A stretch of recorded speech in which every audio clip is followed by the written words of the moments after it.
Welcome everybody on this blustery, kind of cold night. Definitely winter is sinking in very quickly here around the valley. Thanks for coming, we appreciate it. This is the Lebanon Museum Foundation's program, and we've been doing since 2018. We became an organization, a nonprofit, to build a museum in Lebanon. And we still don't have a physical place, but we do have a board of directors, and we have our foundation. And we have a storage locker, actually two, full of collections of items. And our goal is to get a building. So that's one of the reasons we do this, is to try and raise some money to get a new building. And the other reason is this is part of what we want to do. That is our goal, is to have programs, and when we do have a building, to have the programs in our building have open space so that we can bring in kids from the schools and do history. And I think just do a really good job for the community of showing the importance of Lebanon's history. And our mission when we were founded was to preserve, educate, and engage the community in the history and the culture of the Lebanon area. And you notice we say Lebanon area because it includes Sodaville and kind of all the surrounding areas, because Lebanon was home to a lot of people that lived out in the farm areas, and Sodaville, and even Siles sometimes. It's just all over. So we've been very active. We've had probably 16 to 17 programs in the last few years of, we had a pharmacist that was downtown, Bob and Betty Adams. I want to make sure I get it right. And just lots of things. We've had the Calico Indians talking about the natives here. Just tons of fun stuff, the police department history, the fire department history. And tonight we're going to have this great talk on the cemetery headstone preservations. And he's doing some great work, and so we'll talk about that and let him tell you about what they're doing. I wanted to announce our board members. Wayne Dykstra's here. He's one of our board members. I'm the president. I guess I should have introduced myself. Paul Aziz, I'm the former mayor of Lebanon, and I'm the president of the Museum Foundation. Linda Zander is our vice president. And we've got Tanya Morikawa is our curator. We have a curator who was actually at in Nevada, and I believe California, I think it was at least Nevada. She was a curator of a museum there, so she is our curator and is doing a really good job. But again, it's hard for her to curate things that are in a storage locker. So that's why we're looking for a building, so we can actually get these things out and share them with the public. Gary Marks, former city manager, was one of the people who helped start this group, and he's in our committee on our board. Jolie Root and Camellia Jepson. Camellia owns Camelia's Candles downtown, and Camellia has a display. So if you're really interested, go downtown, check out Camelia's Candles, and she's got a little display. We have a couple of our display counters that are older display cases, and there's a few things in there that are really interesting, and I won't spoil it, but there's some really cool stuff in there that you can see. And we have a donation box there also, so if you want to donate, you can. Let's see, it was either last month or the month before, I did a presentation to City Council so that they knew where we've come, because when I was mayor and this happened, this was 2018. So it's been quite a few years, and now that I'm not mayor, I wanted City Council to know what we've been doing and all these activities we've been doing. And they were really impressed, and they were very happy.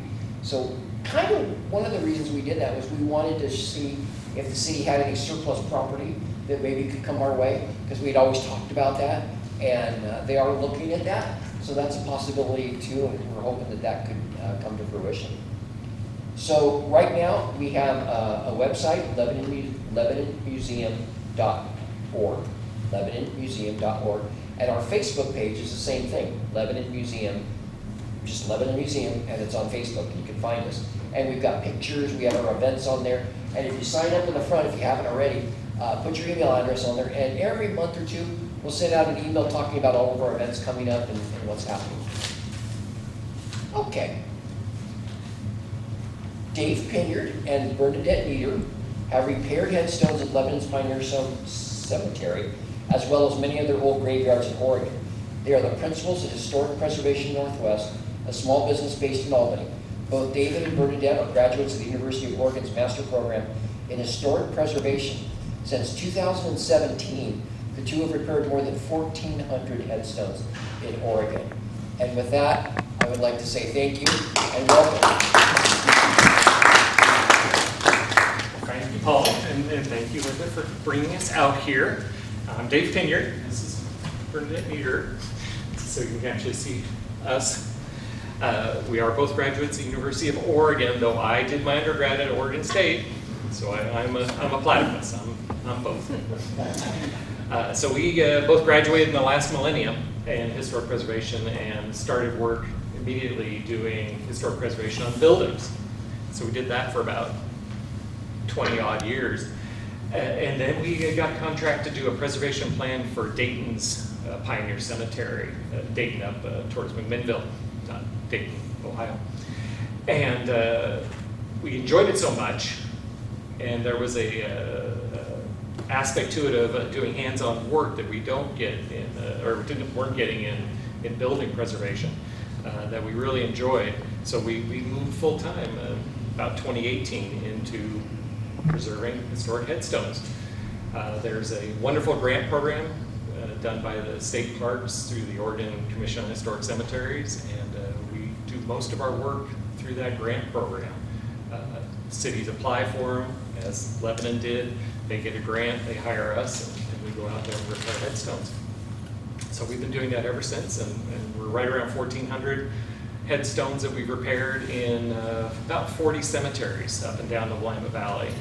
We've gone a little more obscure. We've gone to Coos Bay, we've gone to Rouge, way down south of Jacksonville, the California border, Scappoose, but mostly we hang out in the Willamette Valley, closer to home because of gas prices and things.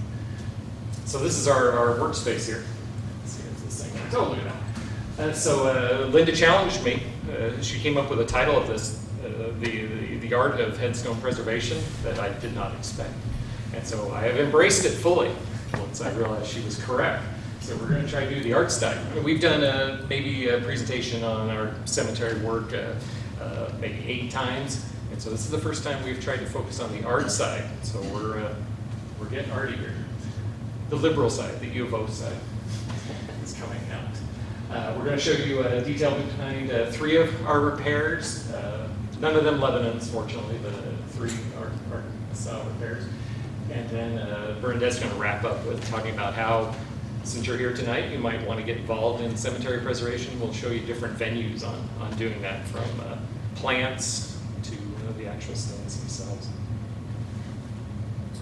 So our first headstone, the first art one that I'll show you, is a DC David Collins Underwood headstone from Eugene Masonic Cemetery. I was confused with the Eugene Masonic Cemetery on the hill south of campus. This is all the way back in 2021, so one of our earlier repairs. First thing you do when you can't see what you got is you got to uncover everything that's there. So we often tear up areas of cemeteries. We're kind of hard on the plans around them to find all the stone pieces. So here's one that we've torn up, found the pieces, but as you can see, we're missing a little piece here. So we thoroughly probe and dig all around this area to try to find that piece, and we never found it. So at that point, we start coming up with a plan. And we usually do that while we're cleaning the pieces and fitting the pieces together. We start trying to generate a plan. We always have to have a plan for what we're going to do with these stones. We don't want to enter into a project without a plan.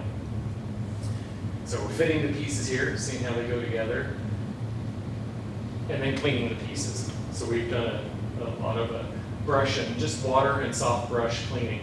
This is all marble, fairly soft. So we use the soft bristle brushes and water for most of our work. No detergents necessary. And then our plan was to put the pieces back together and then infill that big, large missing piece with a mortar. So we're starting by epoxy. We try to use epoxy at a minimum because it is something that's non-traditional, and it's something that hasn't really been around before 1960. So it's a non-traditional product, but we do use epoxy on thinner tablets, and we never expose it to it'll never be exposed to the exterior so that you see the epoxy. It's always hidden. And we do that on really well-fitting pieces on thin tablets. So it's a 2-part epoxy called Actipox that comes from Germany. That can be imported. It has this will impress people who use epoxies. It has a 7-day cure time, and it takes about 2 hours to really set up. So you can still move the pieces after 30 minutes. So it's not a super glue where you stick it and walk away. It's very slow acting, which is real nice for our work. So we've put the first piece on, one that has a little string around it, and now we're putting on the second piece. We apply it very sparingly because it's amazing how much water comes up and through these stones. So it's almost like a tree in a sense, that the water goes in and out quite a lot. You don't want to prevent that happening. A lot of the stones we repair have had old epoxy repairs done to them already, and they break right along those epoxy lines because people come in and just coat that whole surface with epoxy, and the water can't go through it, and so it tends to spall off the epoxy. So we do it in just little dabs. Just little dabs will be along here because the epoxy is so strong, as you'll see in a second here. The cantilever on this, this is a fairly normal cantilever because the center of gravity is back here, so it can stay up on its own. But we've cantilevered down stone quite a ways just through the power of epoxy while getting ready to do this infill right here. And then after 7 days, we remove our very minimal bracing, and it just stands, no problem. And it'll stand like that for years, but that's definitely not a proper repair. So what we're going to do after the 7 days, we form up a mold behind it. Basically, we're going to fill in this area just with a piece of plywood and a little end thing. See the clamps on there. And here's our product that we're going to use. We use a product from France called Lithomax, which is basically extremely fine mortar, almost like a flour. It's pretty funny. It's sort of like hydrophobic, like a flour also. When you pour water into it, it just doesn't go together. It's just the water stays separate from the flour, and you keep stirring, and finally, boom, it'll all start finally meshing together into a paste. So you can see it here in the bucket. So we start filling it in just by hand, packing it in, just like a mortar, like a clay, and then build up a little cofferdam in front of it to hold it in, because it is soft, it's slumpy, just like a mortar, like a cake mix would be. So we're building up a little dam and then sealing it up. And amazingly, this stuff, unlike our epoxy where we wait 7 days, this we wait 24 hours. And it is ready to go. So we pop off our formwork, and you can see just like a 1950s house foundation. You can see the formwork right there in our infill. Right now, not too attractive, to say the least.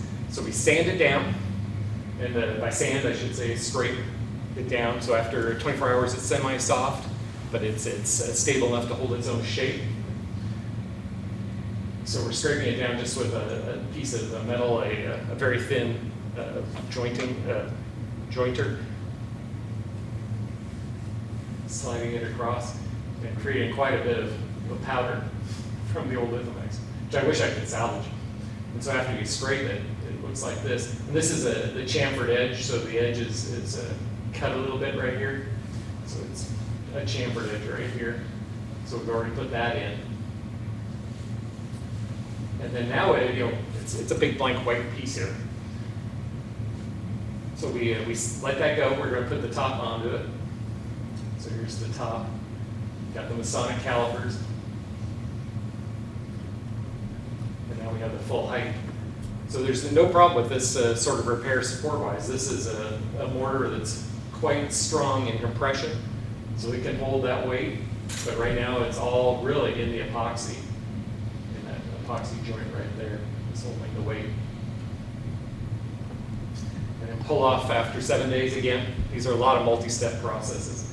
Pull off our bracing after 7 days, and now we have the surface, and that's what's kind of nice. So you can see kind of a texture to it. That scraping provides that little texture that's very stone-like. But now we have information here. We have information from the genealogical records. We know when the person died. We know their name. And that's about all we need to help fill out the rest of this information in here. So I do a rubbing. So I do a rubbing all around the areas where we have letters, all around here, right down to at rest. Rub that onto tracing paper just like you would rub a headstone. And then draw out the rest of the information that we want to put on. And it was really nice because we have an 8 and a 2 up here in the original, right up there in the rubbing. So I can do my 8 and the 2 pretty exact because it's an unusual font. It's not your typical 8. And then the T, I can handle the T pretty well, though that's a pretty crude drawing. And here's my die. And at the bottom of these numbers up here. And then the work around here, I'll have to recreate that too. And so we bring the tracing on and set it over the stone. And so all the missing bits are all over this white area. And that's what we're going to carve into that to finish, to complete that stone. So I do it kind of an old-fashioned way where the tracing just hangs over it, and I just kind of, like a cartoon artist at Disney, I just flip it back and forth and draw it. But there's carbons, there's fancy carbon paper for transferring this sort of thing. But this is my old school days trace, and my pencils are all from college days, trying to do it on the economic. And then we have a Dremel, just a standard Dremel drill with a little extension cable that allows me to hang the Dremel over here, and then I start carving away. Stuff is after, we waited maybe a good 2 weeks on this to get it really good and hard, more stone-like. And then we can start carving it. And so you can see it in process here. Here's the letters going in. You can see the 2 here and the lines for the outside border. And so all that will soon be carved. And there it is, complete. And the rest of the stone will be white eventually once it is cleaned. So it'll blend much better. There it is, close up. It's sort of our ode. We like to provide complete. The headstones are, the whole point is to provide information for future generations. So we really wanted the death date on here, so people know in the future when this person died. Sometimes, like at rest, sometimes the lesser information we will not do that. We'll just leave it blank, and for future restorers, when money's available, whatever, can carve those letters in. Epitaphs, sometimes we'll carve the biblical sentiment or whatever at the bottom. We'll carve that in, but otherwise, it's something that can be done at a future time. So that's the first stone that I was going to show you. Are there questions? So you're not concerned about the crack that you... This one we are. So the epoxy is behind it. And so we did this back in 2021. And today we would take our Lithomex product and put it in there and fill out these letters a little bit better. But at that time it was an idea of the moisture gets in and gets out very easily. We're not blocking it. It's a fairly tight crack, so water won't sit on there, and we don't have an extreme freeze-thaw issue. So we left that open, and it's still performing quite well. So it's something to think about, that we might fill that in. But today we do fill in those cracks. Everything in Lebanon that we did is filled in. So your monuments are good.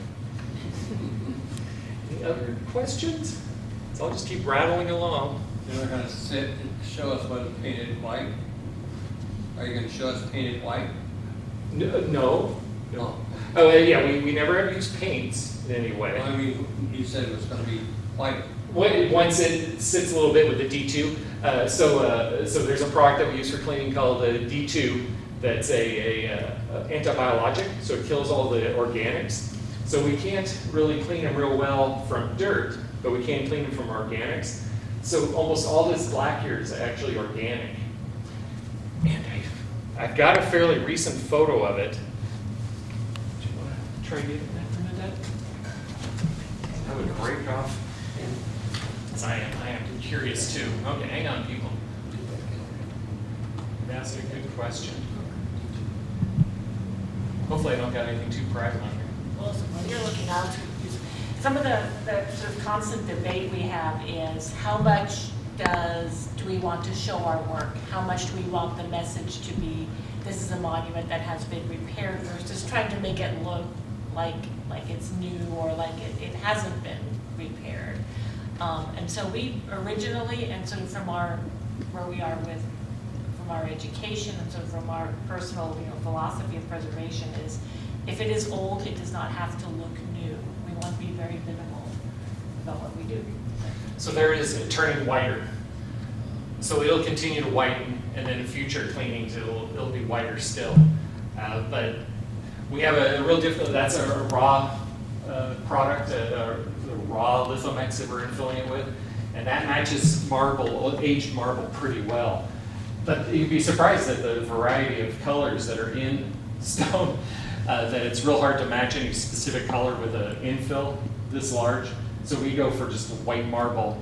If you broke this stone right now, you'd be shocked at how white it is, that it is very white on the interior. It takes on an aged look. So that's what it looks like. That was about a year later. And today I don't have an exact photo, but I did happen to notice this one is a little more current than the other one. And so when he was talking to you about the anti-biologic, is that a lot of times you don't want to do any kind of brushing on the stone surface because it is somewhat fragile and friable. So you can use this product and sort of let it kill the lichens and mosses usually on its own without any kind of agitation on it. And so because of that, it can be a very long process. And one of the sort of things you'll see online is, especially on East Coast things, they will go back in like every 6 months and reapply this, and it just gets more whiter and whiter over time. We're a little more minimal, and we're okay with it not being that white. Also, we are in Oregon, and mosses and lichens really like Oregon. So the fight is real. And any chemical that you use, you want to be extra, it's a trade-off. You're taking a bet on it being safe, and this has been tested for many years and in many places. So it's as safe as we think it can be, but we're still always skeptical and always very cautious about what we use. Because even using it for 25 years, we don't know the 100-year lifetime damage of the sort of product. So does the biologic have a residue, or do you ever seal it when you're done? No, you never seal it. Always want it to breathe. But it does have a residue that it's a very viscous, so it's extremely thin. It really delves into the pores. So if we go and rub it again with a soft brush after 6 months, we'll suds it up. It'll come back out. So that's why we can spray it and just walk away and not brush it in at all, and it'll continue to work and kill the biologics and whiten the stone. Trying to think if we have any more examples that will show up. But it's an impressive product that, of course, is expensive. But you don't want to use any sort of a moss out or any sort of product that has additives like salts or iron, for like moss out, especially iron. Or oils. And so that's one thing, it has nothing really in it. It's a quaternary ion. Ionic, non-ionic. Yeah. Yeah. And it's if you Chemicals. they use it a lot in different, like in lab work and things like that. So it's considered one of the sort of safe cleaners, but it's one that you definitely also want to be careful around. Oh, there's a study recently that said that you should have ventilation. Wow. Yeah. Because it's, I think it rated almost to be able to drink it. Yes. pH level is like 9.5 or something. Okay, we'll do another one. So this one you're catching in the middle of the process of Lavinia Thurman's monument from, I should be giving you dates here. So Lavinia Thurman's from 1839 to 1872. So the monument's sometime after 1872 at Looper Cemetery, which is north of Eugene. A very nice rural cemetery if you ever want to visit it. And so we've reassembled this monument. It's about yay high, so it's maybe not as big or as small as you think it is. So it's right now wrapped up in shrink wrap because we have a very hot summer when we did this, and our mortars they're hydraulic mortars, so they will cure underwater. So we don't need it to be exposed to the air to cure. So we can wrap it up and keep all that moisture in, so it slowly cures. If you take all the moisture out quickly, it'll flash, cure, and could fall off. That's why you're seeing it looking like it's wrapped in spider webs. But what it needs is a finial on top. So it needs an ornament up here. We have the ornament. Unfortunately, it's really broken. It's missing its bottom half. So it had some pieces here. Here's its top. And so here's the D2 product we were talking about. Developed for cleaning buildings, actually cleaning libraries in New York City. It was developed by preservationists. So we D2'd it up, and not much color change, but over time, over the months, it'll start turning whiter. So I have no bottom here. So here comes the art aspect. I get an old cottage cheese container, and I fill it full of my Lithomex product, my very powdery mortar. And I take my little finial here, and I jam it into the cottage cheese container in the Lithomex. Get that in there real good. And then pop it off the next day, cut it off the next day. I got this little trunk, little stump here. And this is not in the books or anything. This is purely an invention. And I put it on my potter's wheel because I want some curve down there at the bottom. I want that to be rounded and as interesting a shape as this is up here. There are some very standard shapes that we have on these finials, so we have a rough idea of how to form this. Oh, we got sound. So we shape it up and put some shape on it. So now we got a little more pleasing shape to it, and it has a base that it can actually sit on. And, I should do this in an animated form too, but it's not. Pretend that's getting sanded off there. And then place it on top of our monument there. And there we go. So the finial is now got a place to live. Before it was just rolling around on the ground. And someday somebody comes up with a historic photo of this or something like that and finds out that this is totally shaped incorrectly, it should be shorter or something like that. It can be taken off fairly easily. There's no permanent attachment to this. There's no steel pin going through here or anything. It's just Lithomex on stone. So it's nice that we try to make our things reversible. We try not to make it too permanent. We try not to damage the original fabric. And there's actually sort of a fun side story here. The finial was actually sitting on top of a different marker that we were working on, and we were looking at putting it back. But as we're cleaning, we realized that the finial was very stripy marble. And then we realized that the monument was very stripy marble, and we went, no, this doesn't belong to this monument that it's sitting on top of. It belongs over here. So we actually moved it from where it sort of It's been resting for quite a long Yeah. time. So moved it like 40 feet to another shack monument. Actually, it might have even been sitting on this one back here. That would have been about right. Yeah. Just sitting on there wobbling around. But since it had no bottom, it really didn't fit to anything, so we couldn't prove it until we saw the stone. So the stone matched perfectly, stripy tiger stripe marble. Okay, so we got one more here. It's little Gordon Arthur Roney. I think you read the date on that one, 1890. A child's grave. Many child are commemorated with lamb markers.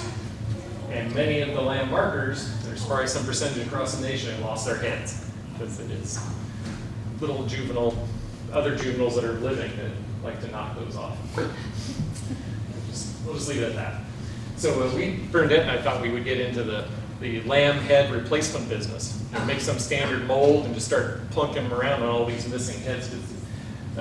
It's got to be, every cemetery has a lamb, and if they have two, one of them will be missing its head. But it's got to be more than 50% of the heads are missing across the nation. So there's the missing head, the neck. So I get that bright idea. I'm going to reform it, and so I'm going to do it again in Lithomex, because it's kind of like a clay, kind of like a putty. Here it is down here. So I'm reforming the neck first. And I make what looks sort of hideously like a neck and esophagus there, and let that sit for, this is the second one I've done. And I found I tried to do it all in one unit, tried to make the whole head in one unit, and it just kind of like the head just drooped down into its chest. So we'll do the neck first, let that cure up, and then do a head. Okay, so here's my attempt at doing a hamster. And then a little bit of sculpting. Now it's turned into a more of a modernist, maybe hamster. But don't laugh. So Bernadette and I thought we could model these lambs' heads across the nation. Well, we started actually looking at these lambs' heads across the nation, or at least up and down the West Coast down to California. And there are no two alike. They're scared ones. They're creatures with this strange neck here. This is actually in a zinc out of a metal. Very handsome ones here, especially with the moss. Quite nice. That would be a hard one to remove moss from. The moss really makes it demonic. I can't imagine the parents seeing this when they first installed the horrifying creature. And then ones that are really sad. This one even has a bird poop tear on it. And cratered with an interesting fleece method. How were those created originally? I can imagine, the headstone itself, but how did they create those lambs? Was it just sculpted on It it? is purely carved, and that's why we see such crazy variety. That it's just a carver's idea, either what a lamb looks like, or shown another one in the shop, and they go off and do it. And I think they just maybe there was one model lamb originally, and everybody started working from it, and they all went from there. But carvers really seem to be allowed to do their own thing.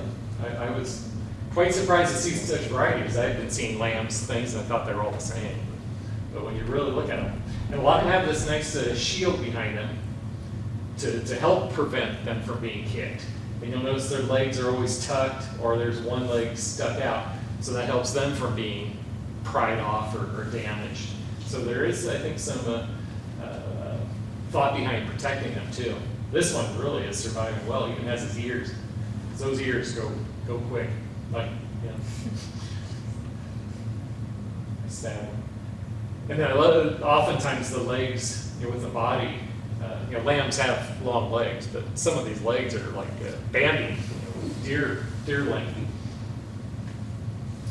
So my attempt was, I think, within the realm of lamb. But I realized then that, my snout is like practically a horse. So out comes the Dremel again. And so you can see already I've brought it back quite a bit. And so now he's like this, but I think his expression is now a little too thoughtful. I don't know, maybe something like that. So again, the Lithomex, you can continue to work it, maybe change it a little bit, so I'll be down. That was this spring we did that. And so maybe next spring I'll be down there to work it a little bit more. You can always subtract. It's harder to add, but with Lithomex it's quite nice because it's like a clay. You can add an ear, you can do anything you want if there is a mistake. You gotta wait for it to cure a little bit. And then here here's the other art. Here's the modern art. So I did a polycam on it. So basically taking just my smartphone and walking around it. It takes basically a film of it, a video of it, and turns it into a three-dimensional object. So a fun art project from the modern age. See, I think his profile's looking pretty good. I think that's getting pretty good. I think he needs to be a little more narrow, a little more pointy maybe. But it's funny when you see so much variety in ones that exist that are old, you just take it for granted that's a sheep. But you can criticize a brand new one quite easily. There you go. So now I'm going to turn it over to Bernadette for if you would like to get involved in cemeteries. We have some pointers. Yes, so it's just a basic rundown. There's always more, but we decided to just give you a little bit of an overview of where you can go. So all of you, since you showed up here, I imagine you also qualify as taphophiles, which is taphos is a grave, so friends of graves. And also, if you plan your vacation around where the cool cemeteries are, you may be a necrotourist, is another term that's very popular right now. And so, but if you want to go, if you want to go deeper, how do you do that? So, if you know a cemetery that you really like, if you like to visit, how do you get involved, and what can you do?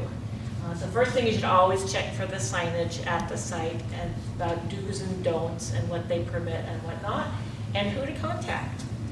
And sometimes that is really hard to do. Nowadays, you find a lot on Google or findagrave.com that can help you get hints about who to talk to, who to contact. Or you go to the Oregon Commission on Historic Cemeteries. They have a list of cemeteries county by county that sometimes has contact information, or the coordinator for the program is named Curry Gill, and she is an absolute marvel of information and can help you find who to contact. Or if there is no one to contact, she can help you get a permit to become the person in charge of the cemetery. So once you've either done that, or if you already have permission because you're involved with the cemetery, you have to take into consideration your own safety and the safety of the monuments. So one of the most common things is uneven ground and trees above, and especially in places that have not been maintained over time. You have to be really careful about those things. Sometimes also wasp nests. And also, cemeteries, what tends to happen, what is one of the reasons that causes problems in cemeteries, is that you do have what's called coffin collapse. And that tends to cause, the soil to sink, so you get a lot of indentations, which can be really helpful if you're looking for a grave that doesn't have a marker. That can be really tricky if you're just navigating it over, and if it's overgrown and if you're just walking. So you always want to be careful about those things. I find it helps to, instead of look at a grave marker as a monument or something eternal, is to consider it outdoor public art that's been weathering for 100 years or so. Which means you have to be careful about it because it can be tippy, it can be frail, it can have erosion. The mortar that was initially used has probably worn away. Over the years, people have probably glued it together with all sorts of strange substances that may be now failing. So you always want to be careful. You don't want to lead. You don't want it to be a casual conversation. Well, you want to be also careful if you're bringing your kids, which we always encourage people to bring young people into the cemetery, not have them climb on things. And also a lot of cemeteries have become really popular for walking dogs. We encourage always on leash, but if you are throwing balls to your dog, be very careful that the dog doesn't collide with the monument, because it's not good for the dog, not good for the monument. Because stones are heavier than they appear, so granite is around 160 pounds per cubic foot. So if you're looking at a kind of a small monument, you're already looking at 50 pounds at least. So that falls on you, it can hurt. Or even worse. And it's every year you sort of get like 1 or 2 reports of someone really being harmed in a cemetery. And what they wind up having to do is like the paramedics get like big airbags and stuff it under the monument and sort of gradually ratchet up the monument. It's not. You don't want to be underneath the monument. One thing to always consider with any work in a cemetery, if you're not sure what it's made of, if you're not sure if it's too tippy or not, if you're not sure of anything, just leave it, because there's probably another monument that's perfectly clear next to it, and no one in cemeteries is in a hurry anymore. They're done. No rush. We'll get around to it someday, And then always work with a friend, because if things do go south, if you do fall into a hole, if something falls on you, you want someone to be able to dial 911 at a minimum. Know your stuff before you start doing. It's very exciting when especially if you're in a remote place and you've got a lot of a ruined cemetery and you just go to town on it. But you don't want to do that. You want to be very thoughtful and deliberate and know what's going on, sort of think about what you're going to do. Have a plan. And that's sort of before we start work, we usually do an evaluation of the cemetery, do a whole list of how urgent something is to repair. Urgent would be something that's likely to, that could fall on someone, or something that's fairly fragile and could break even more if left untreated. It could be, we need to know how much materials we're gonna need, what kind of materials we're gonna need. We need to look at what issues are they markers? Do we have broken tablets? Do we have just things that have fallen down and need to be re-erected? Are things just crooked? And once they get more than 10 degrees crooked, they become kind of dangerous, and you want them to be less than 10 degrees crooked. And so based on that, and then you want to need to know what materials you're dealing with, because they also require different approaches. If it's marble or granite or concrete, sandstone and metals, different zinc and iron are really common metals, and sometimes you find wood monuments. So you want to know about that, and you want to at least be able to identify and sort of have an idea of what's going on. And then also the tools used. So this is the back of our rig, and you can see we have a water sprayer. These are our chisels. We got pry bars and shovels. We have 2 different tripods here, one wood, one aluminum. Brushes galore, stakes. This is sand and a wheelbarrow. So lots of different things that you might need. And then you have compounds. You'll need gravel for leveling things. You'll need epoxy for broken tablets. Lime mortars, those are the only type of mortar we use. We don't use anything that has Portland cement in it, except very rarely.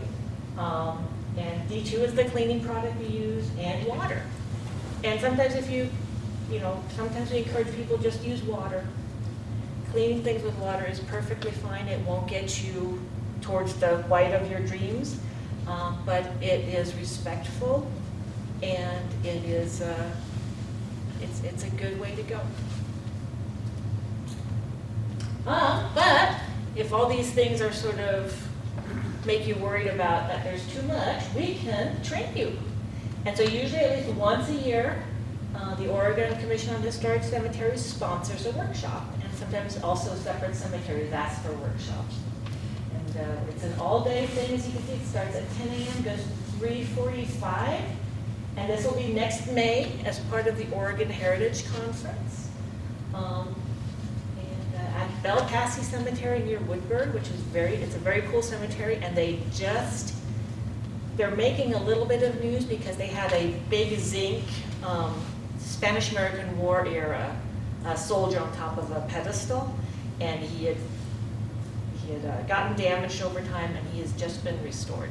He's going to get, I think, for Veterans Day, they're going to have a grand reopening of the thing. So you'll see him, and he's there, and you'll look at it. So we do these fairly frequently.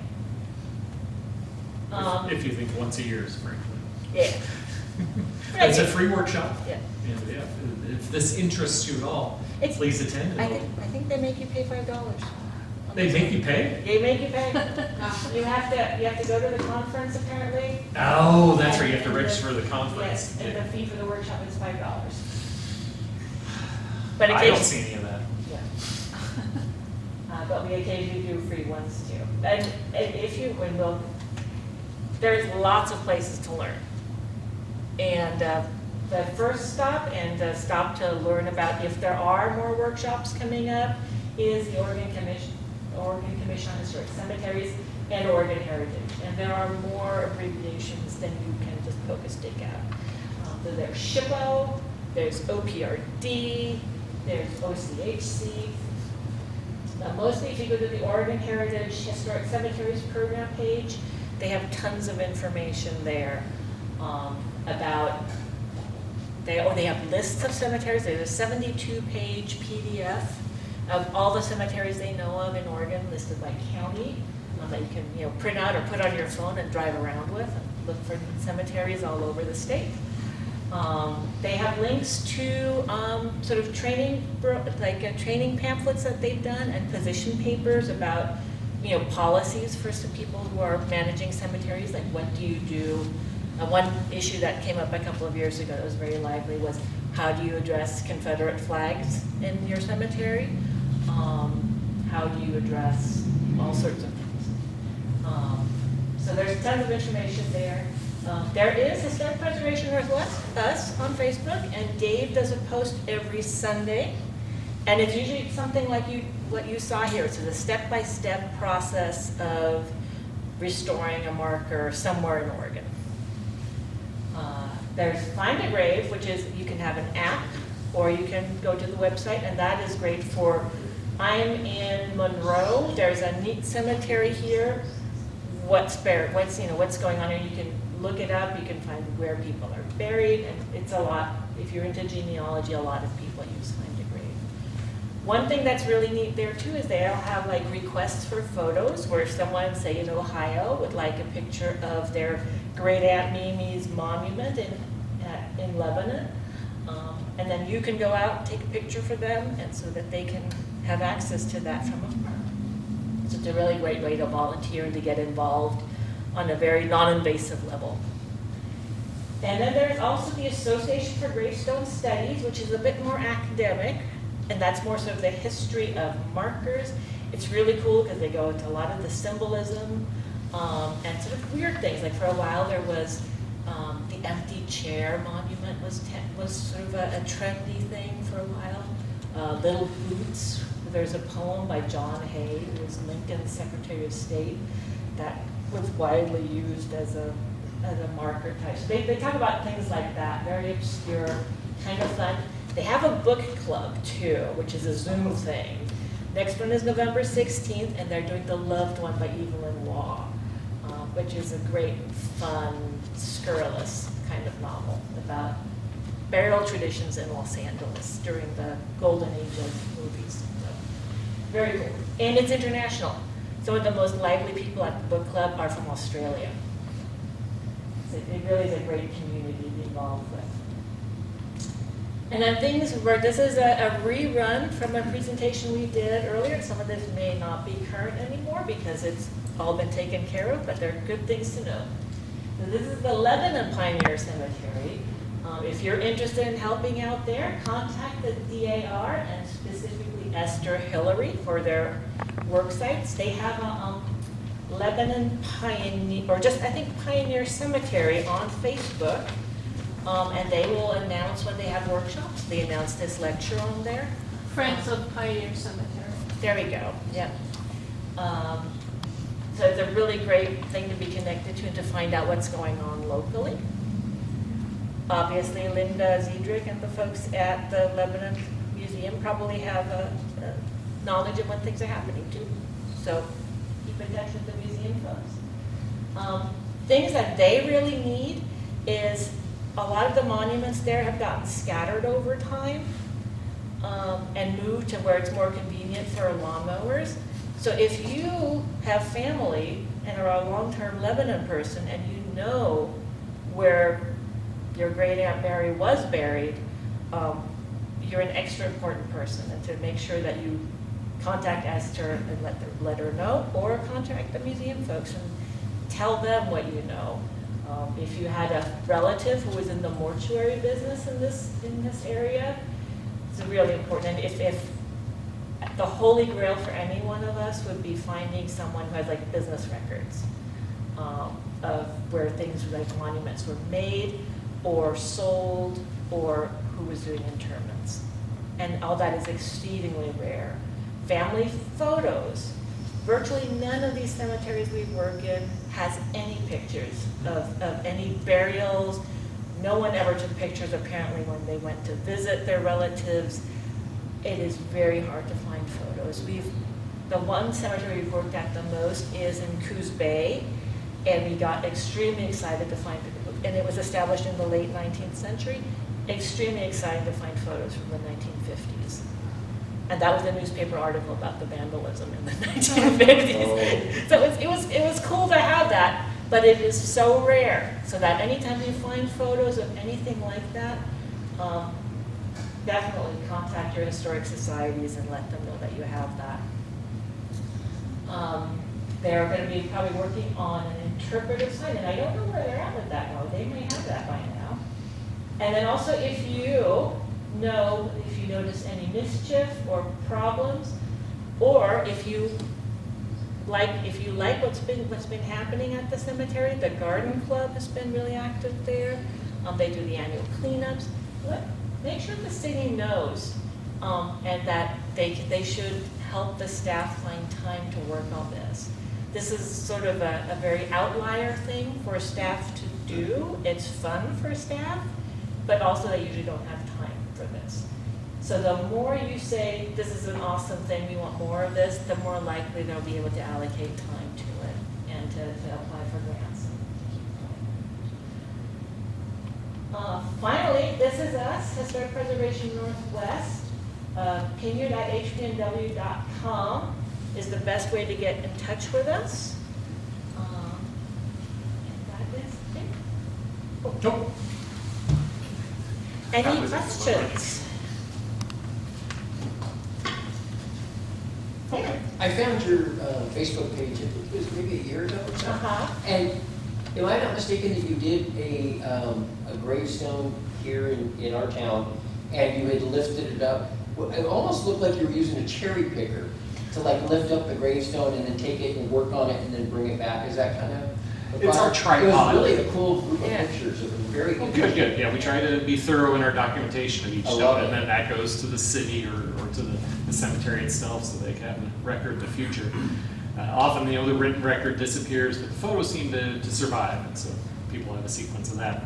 But your Facebook posts are really, really nice and detailed, and I love it because you click on it, and there's like 30 pictures or something, and it's so Yeah. cool because you go through all the process, and it's really neat. If you haven't seen their Facebook page, it's really cool. Yep, like us, and then about every Sunday night, you'll receive a little ding. On Facebook, we don't do any emails. We will inundate you with Lithomex sales brochures. But yes, it's a large tripod that we use that can go up to 10 feet is pretty much our max. We have extendo legs that we've made that we add to the end of it that are non-OSHA approved to get us another 2 feet that we had to use up in Hillsborough recently. But that's about as far as we can go. So that monument in Lebanon Cemetery, the big name in that cemetery. Ralston? Is it the Ralston? But the large monument with the urn on top, is that a Ralston? I think it was somebody different. Yeah. Yeah. Too many cemeteries saying I'm that. sorry. So we had to put the urn on top of that we repaired a base for the urn, and that got the extendo legs. And that was way up there. That was, a half-inch clearance to try to move that sucker on there. And so this is where we're actually very disappointing for a lot of people, because people are very focused on genealogy, and we don't know, we can, if it's broken and how it's broken, we'll know about it, but if we don't know names. Yeah.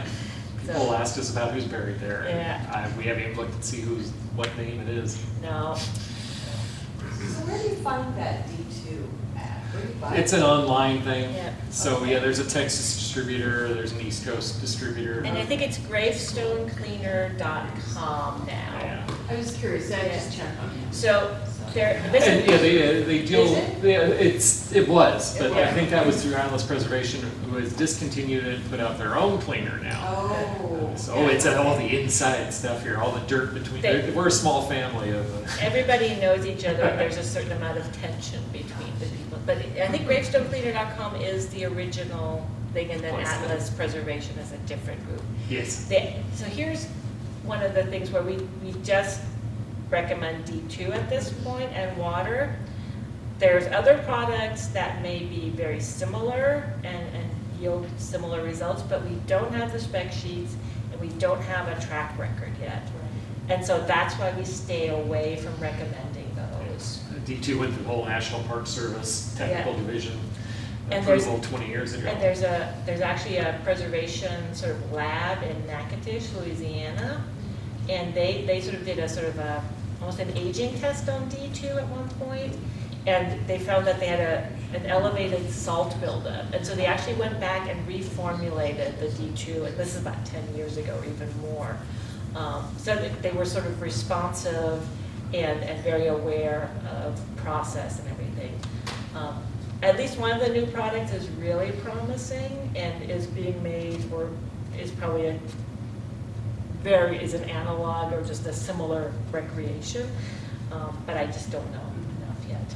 So if you were to, so like this last summer, we were on the East Coast visiting some old family members in the cemeteries. And so some of them had a fair amount of moss on them.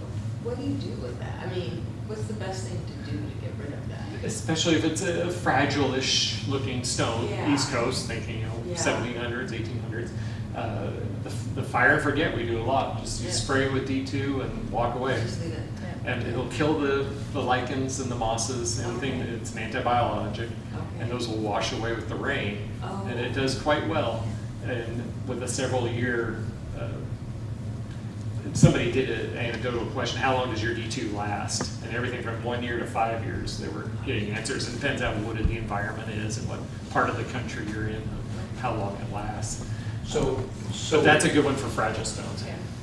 one of the things that we did do a little Oh, bit. don't say You got the wire brush On out? some of the newer stones that were pretty intact, you Yeah. just gotta brush the lichen off. Is out that, of the Out of the lettering. Lettering. Out And of so those were lettering. flat or beveled markers that were fairly low to the ground? They're, Oh, they were okay, upright markers? yeah. And yeah, so especially if it's granite, and that's when it's Yes. a very speckly stone, that can take a lot of abuse. Yeah. And that, no problem, as long as it's not a wire brush. No. You can use a fairly stiff brush too, but we try to do either a natural bristle or A soft a very soft nylon. plastic.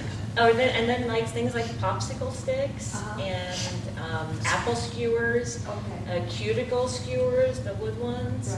Right. Those could be really good for picking that sort of thing out. So And we then stick you have- usually with wood. And rinse with water, like and sort of a pump sprayer is really handy to have.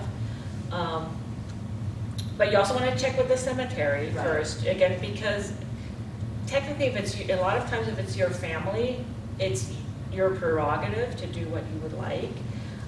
But still, it's nice to ask. Sure.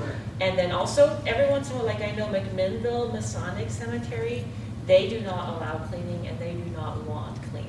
And some of it is that they don't want, it becomes a management issue when some things are clean and some things aren't, and they don't really have the staff there to supervise people, what people are doing, so they just say, you know what, it's historic, it's old, it can look old, we're okay with that.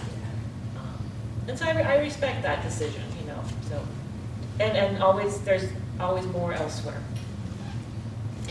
So this is your business to restore, and you would do that for hire. Yes. Do you also would you come out and look at a stone and work out a plan? You know, identify the type of stone, here are the steps, do this, do this, do this. Is that something you do? And then leave the work to someone else? Oh, wait, I don't think we've done that before. Yeah. Yeah, we haven't done that part before. But that would be something. Yeah. And sometimes we do it based on where we're already working. So for example, recently we were working on a project in Turner, and someone at one cemetery, and someone who had relatives at another cemetery on the other side of Turner said, you know, asked us to come look. And so since we were already using the mileage, basically, we had the ability to go check that out and to work on just one or two stones. The closer you are to Albany, the more likely it is we can do projects that are between 1 and 3 stones. Otherwise, it just becomes too inefficient and you have to charge too much money. But we've definitely done that. Also, if you know there's something like that, send us photos. You know, nowadays with cell phones and email having good, you can send 1 meg attachments that'll make it fairly clear what's going on.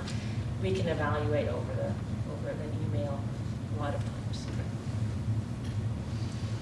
Yeah. So when you're done, I have photos. I'd be happy to look Yeah. at them. Well, I think that's it for tonight. Thank you for coming out. Thank you Such a very much, lovely day. appreciate it.